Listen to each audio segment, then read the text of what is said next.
Kita kemudian menemukan, oh ini ada kasus aneh nih. Tahun 2015 ditetapkan sebagai tersangka. Ini anak perusahaan dari PT SM, PT BMH kalau tidak salah namanya. Kemudian 2016 itu di Pengadilan Negeri Sumatera Selatan diputuskan memang bersalah. Lalu sampai dibawa ke Mahkamah Agung. Nah di Mahkamah Agung bulan Februari itu diputuskan perusahaan ini Februari 2019. Okay. Itu diputuskan berkewajiban untuk memenuhi denda itu. Angkanya bukan 7,9 triliun yang diadukan oleh Kementerian Lingkungan Hidup, tapi berubah menjadi 78,5 miliar. Jadi itu bagi kami tanda tanya, ini kok ganjil sekali ya? Angkanya terlalu jauh dari triliun ke miliar. Ini ada apa itu? Lalu kita cek, ada nggak peristiwa yang terkait dengan kekuasaan atau anak-anak kekuasaan? Ternyata itu kan peristiwa Februari ya. Januari itu didirikan satu perusahaan yang didirikan oleh dua anak presiden. Perusahaan ini didirikan oleh dua anak presiden, ditambah satu orang, AP namanya. Nah, AP ini anak dari petinggi PTSN. Anak dari petinggi PTSN. Oh, ini aneh. Mungkinkah? Kan kita tanda tanya.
Assalamualaikum warahmatullahi wabarakatuh, Sobat RH sekalian. Jumpa lagi kita di channel yang keren ini, keren. Jadi ini betul-betul keren ya. Jadi kejadiannya tidak tanggung-tanggung ya. Seorang warga negara, namanya nanti saya kenalkan, itu melaporkan dua putra Presiden Jokowi karena dianggap, dianggap apa nanti kita lihat. Yang jelas dilaporkan ke KPK, Komisi Pemberantasan Korupsi. Nah, tamu saya adalah pertama beliau yang tukang lapornya, yaitu Dr. Ubedillah Badrun. Assalamualaikum warahmatullahi wabarakatuh, Bro Ubedillah.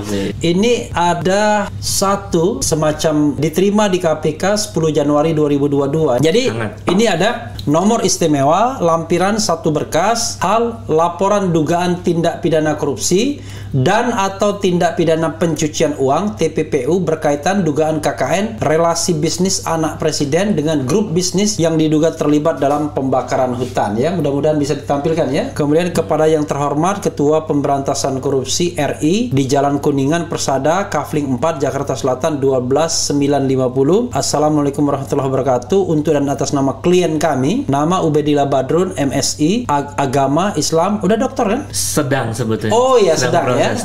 Sedang tinggal ujian ya. Oke, insya Allah lagi proses disertasi. Oke, insya Allah dalam jangka waktu dekat. Agama Islam, pekerjaan, dosen dan seterusnya. Kita tidak tampilkan semua atau alamatnya. Berarti Bro Ubed ada ini ya, ada lawyernya ya? Ada. Siapa lawyernya? Ahmad Wakil Kamal. Oh, Ahmad Wakil Kamal ya. Teman saya dulu juga di Aktivis 98. Oke, jadi kebetulan mungkin tidak sempat datang ke sini ya.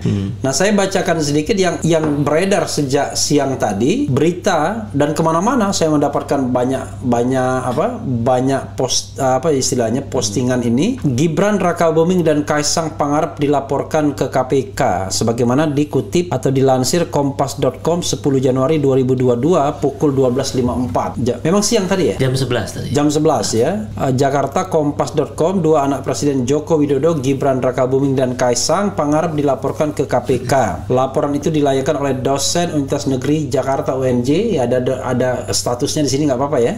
Yang juga aktivis 98 Ubedillah Badrun ya. Ini bahasa Arab di Indonesia kan versi Sunda ya. Jadi Ubedillah ya, L-nya 1 dan pakai UBE ya. Kemudian laporan ini terkait dengan dugaan tindak pidana tadi ya, yang terkait dengan tindak pidana pencucian uang dan barangkali relasi bisnis dengan anak presiden dengan grup bisnis yang diduga terlibat pembakaran hutan, yang juga kalau tidak salah dijadikan duta besar ya. Oke, Gandhi Sulistianto ya, kalau nggak salah pakai inisial GS lah ya. Jadi itu laporan ini, ujar Ubedillah, berawal dari tahun 2015 ketika ada perusahaan besar bernama PTSM, anak perusahaan dari PTSM.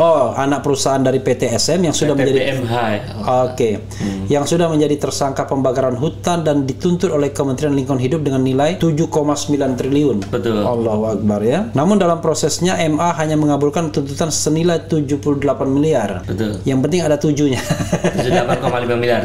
78,5 miliar. Oke, yang penting ada 7-nya ya kan. Dari 7,9 triliun jadi 78,5 miliar. Itu terjadi pada Februari 2019 setelah anak presiden membuat perusahaan gabungan dengan anak petinggi perusahaan PTSM itu. Ya, terang Ubedillah. Kemudian menurut dia dugaan korupsi KKN tersebut sangat jelas melibatkan Gibran, Kaisang dan anak petinggi PTSM karena adanya suntikan dana penyertaan modal dari perusahaan Ventura. Kita kan tidak samarkan nama anak presiden, semua orang tahu ya di Republik ini kan anak-anaknya 3 kan dan putranya ini. 2 kali diberikan kucuran dana, angkanya kurang lebih 99,3 miliar dalam waktu yang dekat, dan setelah itu kemudian anak presiden membeli saham di sebuah perusahaan yang angkanya juga cukup fantastis, 92 miliar, ujar Ubedillah. Oke, nanti bisa eksplanasi lebih jauh. Dan itu bagi kami tanda tanya besar. Apakah seorang anak muda yang baru mendirikan perusahaan dengan mudah mendapatkan penyertaan modal dengan angka yang cukup fantastis kalau dia bukan anak presiden, kata dia. Jadi memang firm ya, ini penyertaan modal dari perusahaan Ventura. Oke, dan ternyata petinggi perusahaan ini juga berjejaring dengan PTSM. Oh, sih ya. Oke. Dalam laporan ke KPK tersebut, Ubedillah mengaku membawa bukti data perusahaan serta pemberitaan terkait adanya pemberian penyertaan modal dari Ventura. Jadi perusahaan Ventura pun terafiliasi dengan PTSM tersebut ya. Kemudian ngeri-ngeri sedap yang jelas. Soalnya kalau kasus hukum kita harus clear ya. KPK akan telusuri terkait laporan terhadap Gibran dan Kaisang ini. Pihak KPK membenarkan bahwa pihaknya sudah menerima laporan itu dan akan ditindaklanjuti. Terkait laporan tersebut, informasi yang kami terima benar hari ini telah diterima bagian persuratan KPK, kata Ali Fikri ya. Kemudian atas adanya laporan tersebut, ujar Ali, KPK akan lebih dahulu melakukan verifikasi dan telaah terhadap data laporan yang diduga menyeret nama Gibran dan Kaisang. Normatif ya, pasti begini kan ngomongnya. Verifikasi itu, kata dia, untuk menghasilkan rekomendasi apakah aduan tersebut layak untuk ditindaklanjuti dengan proses telaah atau kemudian diarsipkan. Proses verifikasi dan telaah penting sebagai pintu awal apakah pokok aduan tersebut sesuai undang-undang yang berlaku termasuk ranah tindak pidana korupsi dan menjadi kewenangan KPK atau tidak. Nah, ini challenge ya. Ini masuk korupsi atau enggak ya kan? Kalau korupsi pasti kewenangan KPK, tapi apakah ini korupsi, apakah ini TPPU, apakah ini katakanlah kolusi ya? Apakah nepotisme dan lain sebagainya. Bro Ubed, nanti Prof akan ikut komentar juga gitu dalam perspektif deklarator kami, bukan yang lain. Silakan. Kok tiba-tiba tidak ada hujan, tidak ada angin? Ada sih hujan dan angin. Tadi hujan tadi. Iya, tadi hujan dan ada angin ya. Tiba-tiba melaporkan 2 anak presiden. Silakan, Bro Ubed. Jadi sebetulnya kita teman-teman aktivis 98 itu sebagian kita melakukan satu diskusi tentang problem bangsa ini, Bung Refli. Di antara problem yang paling serius adalah problem korupsi. Kita cek misalnya angka indeks persepsi korupsi kita, itu kan angkanya 37 ya, dari skor rentang 0 sampai 100. Itu angka terburuk. Lalu kita lihat ini problem korupsi begitu susah ya diberantas. Nah, lalu kita lakukan studi, sebetulnya ada istilah erzat kapitalisme itu. Erzat kapitalisme. Yusi Harakunio ya. Betul. Ada juga beberapa teori tentang apa yang disebut dengan trading influence. Nah, saya kira ini salah satu faktor yang memungkinkan menyebabkan praktek korupsi itu kemudian makin merajalela. Nah, lalu kita analisis tuh Adakah kasus-kasus yang aneh dan kita kemudian menemukan ini ada kasus aneh nih. Tahun 2015 ditetapkan sebagai tersangka. Ini anak perusahaan dari PT SM, PT BMH kalau tidak salah namanya. Kemudian 2016 itu di Pengadilan Negeri Sumatera Selatan diputuskan memang bersalah. Gitu. Lalu sampai dibawa ke Mahkamah Agung. Nah di Mahkamah Agung bulan Februari itu diputuskan perusahaan ini Februari 2019. Itu diputuskan berkewajiban untuk memenuhi denda itu, angkanya bukan 7,9 triliun yang diadukan oleh Kementerian Lingkungan Hidup, tapi berubah menjadi 78,5 miliar. Jadi itu bagi kami tanda tanya, ini kok ganjil sekali ya, angkanya terlalu jauh dari triliun ke miliar. Nah, lalu yang ada sama apa? Cuma 7-nya doang. Ya 7 doang, depannya doang ya kan. Ini ada apa itu? Lalu kita cek, ada nggak peristiwa yang terkait dengan kekuasaan atau anak-anak kekuasaan? Ternyata itu kan peristiwa Februari ya. Januari itu didirikan satu perusahaan yang didirikan oleh 2 anak presiden. Peristiwanya Februari tadi putusan MA-nya. Tapi sebelumnya Januari. Putusan MA Januari ada berdiri 2019. Perusahaan ini didirikan oleh 2 anak presiden. Ditambah 1 orang, AP namanya. Nah AP ini anak dari petinggi PTSM. Anak dari petinggi PTSM. Oh ini aneh. Mungkinkah, kan kita tanda tanya. Mungkinkah ini ada pengaruh dari relasi bisnis anak presiden dengan anak dari perusahaan PTSM, petinggi dari PTSM. Lalu 6 bulan kemudian, ini kita jadi aneh, Bung Refli. 6 bulan kemudian perusahaan yang didirikan oleh 2 anak presiden dan AP ini mendapatkan suntikan dana penyertaan modal. Nilainya 71 miliar. 71 miliar. Dari perusahaan Ventura. Saya kasih kode V. Iya, ada A, depannya A. AJWC Ventura. Nah, perusahaan ini pendirinya itu ternyata juga salah satu petinggi dari PT SM. Jadi jejaringnya ke situ. Jadi Ventura itu pendirinya PT SM juga. Iya, pendirinya adalah petinggi. Petinggi. Masih jejaring ya. Jejaring. Networkingnya sana ke sana. Pertanyaannya, sebegitu mudahkah memberikan penyertaan modal 71 miliar kepada perusahaan yang baru berdiri? Dan perusahaan ini kan waktu itu belum apa-apa. Ya kan? Ternyata tidaknya sekali, Bung Dapli. Beberapa bulan kemudian diberi lagi 28 miliar ke perusahaan ini. Jadi totalnya ya kami hitung sekitar 99,3 miliar.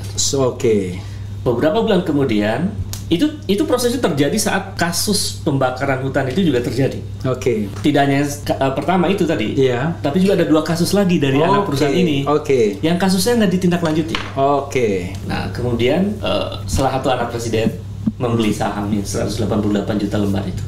Yang nilainya 92 miliar ya. Nah, itu di bulan November 2020 2021 ya. November baru-baru ini aja ya. Beberapa hari kemudian petinggi PTSM yang GS ini, yang anaknya bergabung bersama itu, diangkat menjadi duta besar di salah satu negara Asia. Siapa? Sorry maaf. GS. Petinggi PTSM. Petingginya ya, petinggi PTSM. Yang anaknya bergabung dengan anak presiden ini. Yang join ya. Bulan November yang lalu diangkat menjadi November yang lalu ya, November 2021. Dan bukan dari diplomat karir, dari pebisnis. Nah, pertanyaannya, adakah korelasi itu? Itu keganjilan itu menimbulkan persoalan di publik.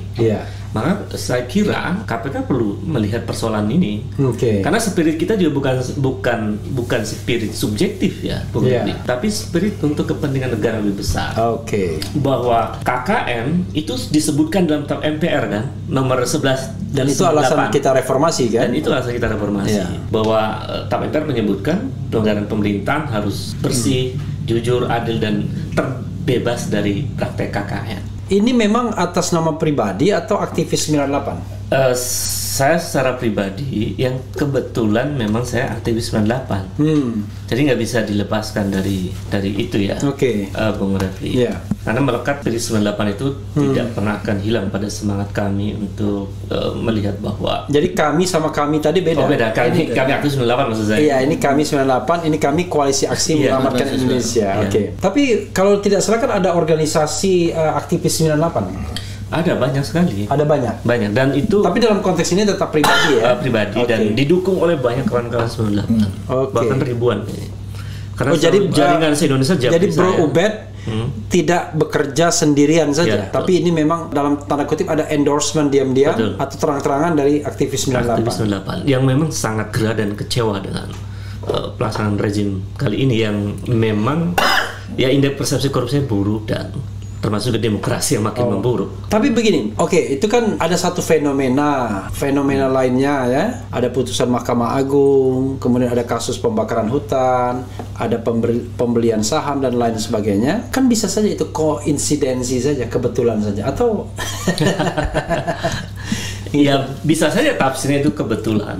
Tapi kebetulannya menjadi aneh ketika kemudian kita melihat perusahaan ini ternyata ada relasi bisnis dengan anak dari perusahaan PT SM itu yang berperkara dalam perkara yang sangat besar ya 7,9 triliun. Jadi bagi kami melihatnya ini keganjilan Bung Refli. Yang keganjilan ini harus kita pertanyakan.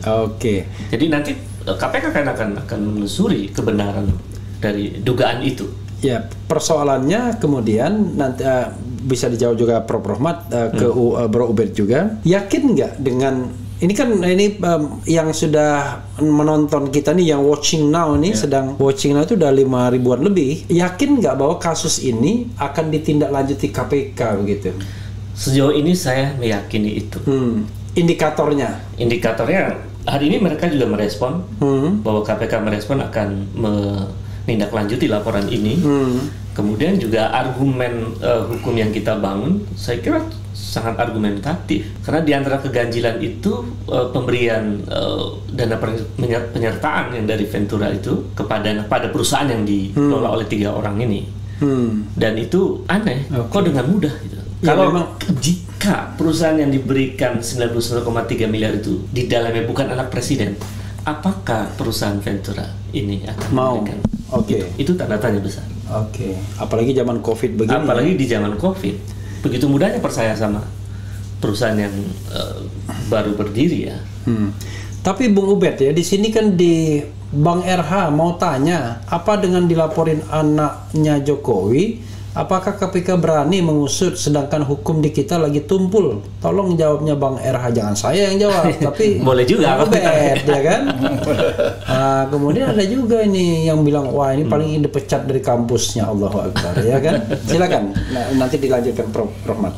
Iya, kalau kita lihat posisi KPK hari ini ya, di tengah munculnya semacam public distrust ya terhadap KPK setelah agenda kemarin pelemahan KPK itu, tentu saja ini momentum bagi KPK untuk menunjukkan kepada publik bahwa KPK betul-betul ingin memberantas korupsi. Jadi ini ruang yang memungkinkan KPK untuk bangkit menunjukkan kepada publik bahwa KPK bekerja serius. Nah, kalau soal ancaman dikeluarkan dari kampus, saya kira enggak lah. Ini agenda akademik, dan saya kira ini salah satu moral akademik adalah mengatakan sesuatu yang benar. Artinya nanti biar KPK yang membuktikan. Baik. Jadi Bro Ubed ya, kan kalau alasan dari PNPK ya, itu Poros Nasional Pemberantasan Korupsi adalah mereka mau clear and clean calon-calon presiden itu ya. Jadi kalau nanti mau bertanding di 2024 ya sudah tidak lagi ada isu-isu bahwa mereka terlibat korupsi dan lain sebagainya. Jadi disaring di awal. Kalau Bung Ubed apa agendanya? Saya kira ngeri-ngeri sedap ini. Agendanya lebih substantif sih, Bung Refli. Karena bagi kami kita ingin menghadirkan good governance. Nah, salah satu indikator dari good governance yang memang menjalankan pemerintahan dengan bersih, dengan jujur. Nah, kalau kemudian kasus ini diungkap dan menjadi terang benderang kan, untuk menjawab pertanyaan-pertanyaan yang ganjil tadi. Iya. Misalnya mengapa dengan mudah mendapatkan penyertaan modal, kemudian mengapa juga petinggi PT SM itu kemudian diangkat menjadi duta besar misalnya, dan ternyata anak dari petinggi PT SM ini juga adalah bekerjasama dengan anak presiden. Itu kan pertanyaan-pertanyaan itu perlu diungkap. Nah, ketika itu kemudian diungkap dan jika itu kemudian terbukti, ya KPK harus melanjutkan perkara itu. Bro Ubed ya, ada satu fenomena yang berulang, mungkin Prof. Rahmat juga bisa komentari, yaitu bahwa bisnis yang melibatkan anak pejabat bahkan presiden itu akhirnya terjadi lagi. Kita tahu bahwa pada era Soeharto ya, pada era Orde Baru itu menjadi isu yang utama. Malah bisa dibilang bahwa bisnis yang melibatkan cendana itu menggurita kemana-mana dan semua dikuasai. Ya, relatively seperti itu persepsi publik saat itu kan. Banyak buku yang membahas itu kan, misalnya relasi-relasi istana dengan itu ada Yahya Muhaimin, bisnis dan politik, Yoshihara Kunio itu yang Kunio ya. Betul. Nah, RZ Capitalism. Nah, sekarang zaman SBY nggak terlalu menonjol itu. Walaupun isu itu ada juga ya. Ada sempat dulu muncul ada Gurita Cikeas. Gurita Cikeas oleh Adi Condro ya. Tapi pada waktu itu tone-nya tidak setinggi sini kalau hubungannya dengan anak ya. Betul. Dan pada periode pertama nggak juga terlihat, tapi pada periode kedua ini yang kelihatannya mulai begitu. Itu apa yang Anda bisa garis bawahi dengan fenomena ini? Ya, kalau di era Orde Baru itu butuh waktu lama, Bung Refli, untuk kemudian membuat keluarga presiden itu terlibat dalam bisnis. Kalau ini belum 10 tahun. Sebenarnya ini terlalu luar biasa. Baru 7 tahun ya, 7 tahun. Ya. Nah, ini saya cermati. Tapi kan masa jabatan tinggal 3 tahun lagi. Jadi buru-buru gitu ya. Mungkin kapan lagi gitu ya. Iya. Ini sebetulnya buah dari satu praktek kapitalisme yang semu, yang tadi disebut sebagai RZ Capitalism. Di antara ciri dari RZ Capitalism adalah bagaimana kemudian pebisnis membangun relasi yang sangat kuat dengan penguasa, termasuk dia keluarga penguasa, untuk mendapatkan akses bisnis. Terutama misalnya proyek-proyek yang menyangkut APBN, dan termasuk juga pola ini akan membuat orang-orang yang bagian dari kekuasaan mendapat keuntungan juga. Nah, pertanyaannya, apakah ketika perusahaan anak presiden ini mendapatkan suntikan dana, itu bagian dari keuntungan yang diperoleh dari anak presiden yang melakukan relasi bisnis dengan perusahaan atau tidak? Itu kan perlu diungkap itu. Sementara secara empirik kita melihat fenomena itu terjadi. Jadi ini menurut saya juga ada terkait dengan kesungguhan penguasa dan seluruh anak-anaknya, kerabatnya, untuk memang tidak masuk dalam lingkaran relasi bisnis yang menimbulkan tanda tanya bagi publik. Jadi kan menurut saya sesuatu yang baik itu ketika kita tidak melakukan sesuatu yang menimbulkan kecurigaan. Ini melakukan sesuatu terjadi dan peristiwanya empirik. Kasus perusahaan yang terkena 7,9 triliun itu kan sudah inkrah itu, yang akhirnya 78,5 miliar. Jadi perusahaan ini ada 3 kasus yang tadi saya sebut, dan dua tidak selesai itu. Tidak ditindaklanjuti sampai sekarang. Ada satu hal yang orang kemudian khawatirkan, ya kan? Nggak takut ya kan? Karena sekarang ini barangkali ada konsekuensi hukum yang barangkali bisa dihadapi. Bisa jadi tiba-tiba malah dilaporkan balik, ya kan? Seperti misalnya, yaitu apa istilahnya? Kalau dulu kan biasanya laporan baliknya itu apa? Perbuatan tidak menyenangkan, kemudian pencemaran nama baik. Tapi pencemaran nama baik tuh mending. Laporannya ya kalau cuma pencemaran nama baik ya katakanlah tidak besar ininya ancamannya. Sekarang yang lebih gila lagi penyebaran berita bohong dengan ancaman 10 tahun dan lain sebagainya, dan banyak sekali orang begitukan sekarang. Sebentar berita bohong dan lain sebagainya. Nah, bagaimana Anda mengantisipasi hal ini, dan juga ini keberanian yang luar biasa ini. Jadi Bung Refli, saya tidak melakukan tuduhan. Satu. Yang kedua, tidak juga mencemarkan nama baik. Oke. Ini kan juga ruang yang memungkinkan mereka mengklarifikasi ke KPK. Iya. Yang kami lakukan adalah ada dugaan. Kan bahasa hukum dugaan. Iya. Tidak menuduh. Iya. Dugaan itu basisnya data. Iya. Dugaan itu basisnya analisis hukum. Iya. Sehingga Basisnya kejadian. Ya? basisnya ada peristiwa empirik, Iya. ada kejadian. Iya. Maka dengan dasar itu, saya kira argumennya sangat rasional. Nah, saya melihat Presiden itu sangat concern dengan pemberantasan korupsi. Narasinya ya, Bung Refli. Karena beliau kan juga pernah mengatakan bahwa korupsi di Indonesia sudah menjadi Saya gigit nanti katanya. extraordinary crime. Saya gigit. Saya gigit gitu. Artinya ini kan juga bisa menjadi ruang untuk membuktikan bahwa siapapun Presiden harus juga tegas. Oke. Dan berani juga klarifikasi KPK, itu jauh lebih bagus. Nanti menurut pandangan hukum tata negara seperti apa itu? Oke. Ketika ada misalnya ada dugaan mengapa Presiden mengangkat petinggi PTSM itu menjadi duta besar, apakah ada kaitannya dengan anaknya petinggi PTSM itu yang bisnisnya bareng sama anak Presiden? Ada menariknya, Bung Ubed ya. Kenapa Anda tidak mengadu juga ke DPR? Walaupun saya tahu jawabannya, tetapi kan sebagai ilmuwan politik, selain relasi dengan KPK, ini juga kan bisa jadi kemudian terkait dengan tadi kan ada pengangkatan duta besar, ya kan? Kenapa tidak mengadu ke DPR juga sebagai bentuk pengawasan? Iya. Anda sudah mulai tersenyum ini. Sepertinya pikiran Bung Raffi nyambung gitu.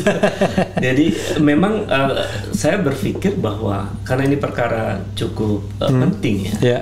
Itu sangat mungkin kami akan melakukan semacam laporan ini kepada DPR RI. Oke. Untuk kan ada ruang ya memungkinkan Ruang pengawasan ya. Pengawasan. DPD juga kalau DPD begitu. juga bisa. Iya, DPR karena- bisa meminta keterangan dari orang-orang yang disebutkan Iya. tadi. Saya kira itu memungkinkan dan kami sempat berpikir tadi siang itu sepertinya harus supaya ini menjadi clear, menjadi terang benderang maksud saya. Iya. Iya, bisa juga sampai ke DPR. Oke. Nah, saya kira itu satu upaya ya. Jadi semangat kami sebetulnya kita ingin bangsa ini segera mengakhiri praktek-praktek semacam itu dan kita menuju masa depan Republik. Anda yang bilang lebih cerah. kami itu Anda dengan kuasa hukum atau Anda dengan aktivis? Saya dengan kuasa hukum dan dengan Aktivis 98. mungkin puluhan ribu aktivis 98.